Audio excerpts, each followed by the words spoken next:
Dakle, čuli smo i podatak da hrvatski doprinos globalnoj, odnosno emisiji stakleničkih plinova je minoran, nikakav, on je potpuno zanemariv. Čak je zanemariv i doprinos Europe, odnosno Europske unije, jer najveći doprinos toj emisiji daje Kina. Kina čini nekih 25 do 30% ukupne emisije stakleničkih plinova. Pri tome kad se govori o stakleničkim plinovima, on se obično misli na ugljični dioksid, mada postoje i puno važniji staklenički plinovi od ugljičnog dioksida, recimo vodena parala. Dakle, Kinezi, ako oni čine nekih 25 do 30%, na drugom mjestu su Sjedinjene Američke Države, koje zanimljivo imaju manje stanovnika od Europske unije, ali njihova emisija je 2 puta veća od emisije Europske unije. Na trećem mjestu je Indija i onda je Europa tek na 4. mjestu sa nekih 10% udjela u ukupnoj emisiji stakleničkih plinova.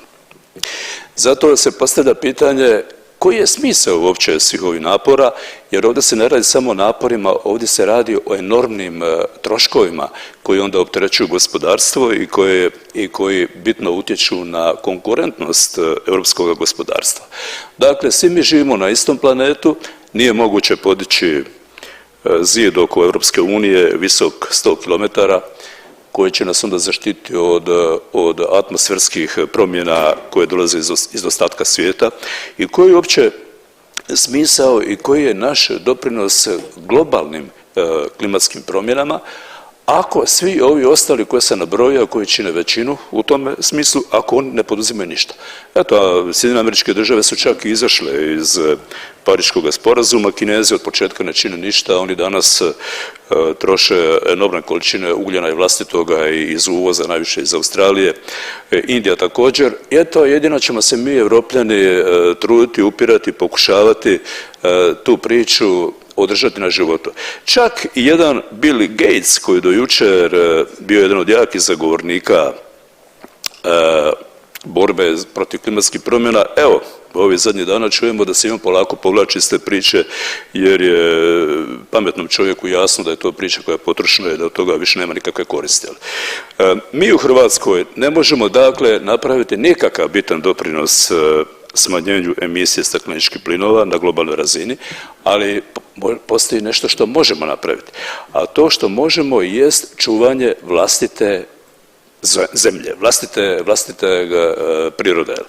Dakle, ovdje je prije nekoliko dana, prošli tjedan, bilo dosta govora i o odlaganju opasnoga otpada i to u desecima tisuća tona na nekoliko lokacija po Hrvatskoj.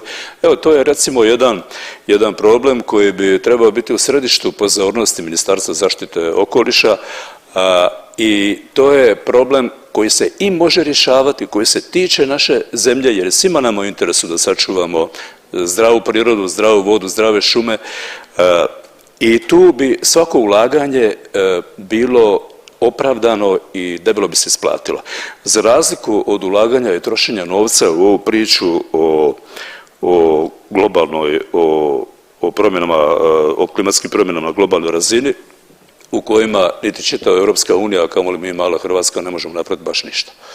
Eto, zato ja molim ovdje ljude iz Ministarstva zaštite okoliša da se skoncentriramo na vlastitu zemlju, na zadatke koji su ostvarivi, koje možemo napraviti, koji su na dobrobit naše zemlje, a ovu priču, ako već nemamo hrabrosti opaliti šakom usta pa reći ne, mi o tom nećemo sudjelovati, očito u našoj državi ne postoji vlast koja je spremna tako se postaviti prema Brislu, a u tome smislu, barem da onda ne budemo netko ko će srljati i ko će se upinjati i trošiti energiju i vrijeme na nešto što je potpuno bez smisla i bez ikakve koristi.